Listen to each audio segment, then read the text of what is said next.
বের হ, বের হয়ে যা এই বাড়ি থেকে। এই বাড়িতে থাকার অধিকার তোকে দুইটার একটারও নাই। যা বের হ। এটা কেমন কথা কইলা বৌমা? কই যামো? আমার এই নাতনিটারে নিয়ে কই যামো এই বাড়ি থেকে? কবিতা, কি হয়েছে? তুমি আমার মায়ের ঘাড় ধাক্কা দিয়ে বাড়ি থেকে বাইর করে দিতেছো কেন? তাছাড়া আর কি করব? বুইড়া বয়সে ফিমরতিতে ধরছে, সুখে খাইতে মুদে কি লাইতাছে। ও নিয়ে এই বাড়িতে থাকবো, খাবো, আমি মাইনে নিলাম। এই যে এটা কেন থাকতে যাবো? এটা তো আমি বসায় বসায় খাওয়াইতে পারবো না তো। কবিতা, তুমি এসব কি কইতেছো? আর ও হইতেছে আমার ভাগ্নি।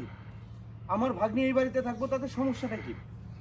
দেখো, ওর মাটা যদি মারা না যাইতো তাহলে তো ওরা আমার বাড়িতে আনতে হইতো না। ওর মা তো আমার এই বাড়িতে ওরে রাখতেও দিত না। ওর মাটা মারা গেছে দেখে তো ওরে আমি এই বাড়িতে নিয়ে আইছি। এই বাড়িতে থাকবো, খাবো, ভালোভাবে পড়াশোনা করবো, এর জন্যই তো আমি এই বাড়িতে নিয়ে আইছি। আর তুমি কিনা আমার ভাগ্নির উপরে এরকম ভাবে অত্যাচার করতেছো। বাজান, আজকে প্রথম না, তুই তো বাড়িতে থাইস না, তুই তো কাম করস। তোর কষ্ট হইব শুনলে তাই আমি তোরে কিছু কই না।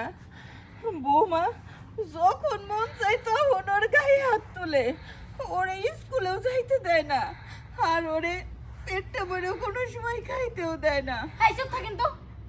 কি বিচার দিতেছেন ছেলের কাছে? আপনার ছেলে আমার কি করব? আপনার ছেলে আপনার কথা শুনবো না আমার কথা শুনবো? এই বাড়িতে আমি যেটা কমু সেটাই শেষ কথা। এই বাড়িতে আমার কথা মতোই চলবো, ও আমার কথা মতো চলবো, আর আপনিও। আর বেশি কথা বলে না, এই যে বের করছি না, একদমই বের করে দিব। কি করলি তুই? আমার মারে আমার বাড়ির থেকে তুই বাইর করে দিবি?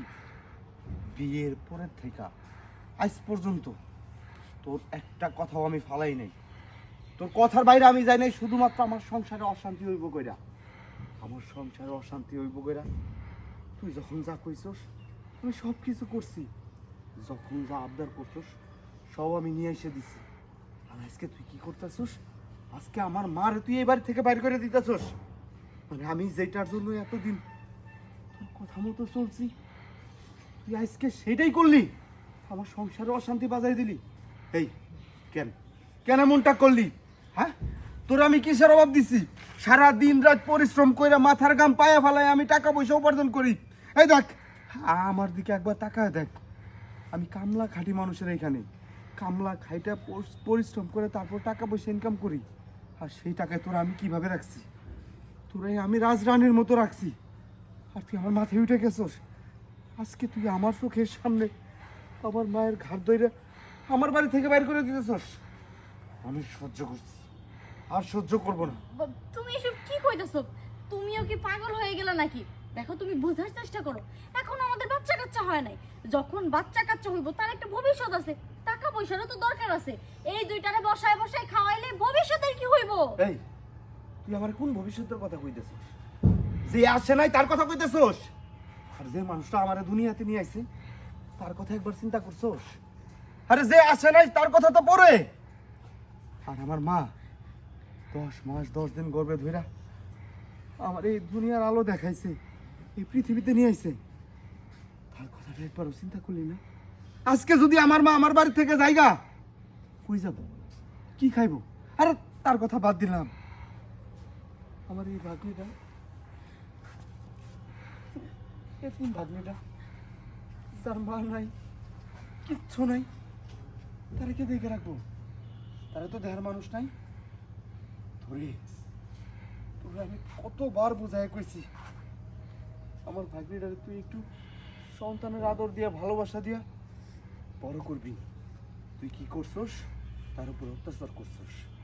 অনেক সহ্য করছি, আর না, আর সহ্য করবো না। যা, তুই এই মুহূর্তে আমার বাড়ি থেকে বাইরে যা। তুমি কি কইতেছো? আমি বের হয়ে যাবো? তুই বুঝতেছিস না কি কইতেছি? বুঝতেছিস না?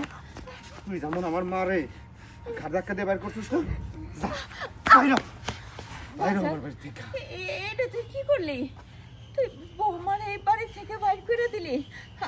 আমাকে কোনো কষ্ট হইতো না, আমরা এই বাড়ি থেকে চলে যাইতাম। মা, তো বৌমা, যে মানুষটার উপরে এত আশা করলাম, যার কোনো কিছুর অভাব আমি রাখলাম না, সেই মানুষটা যদি দিনের পর দিন তোমার সাথে অত্যাচার করে, আমার ভাগ্নিটার সাথে অত্যাচার করে, লাভ কি? তার রেখে লাভ কি? দরকার নেই, তারা আমার কোনো দরকার নাই, কোনো দরকার নাই।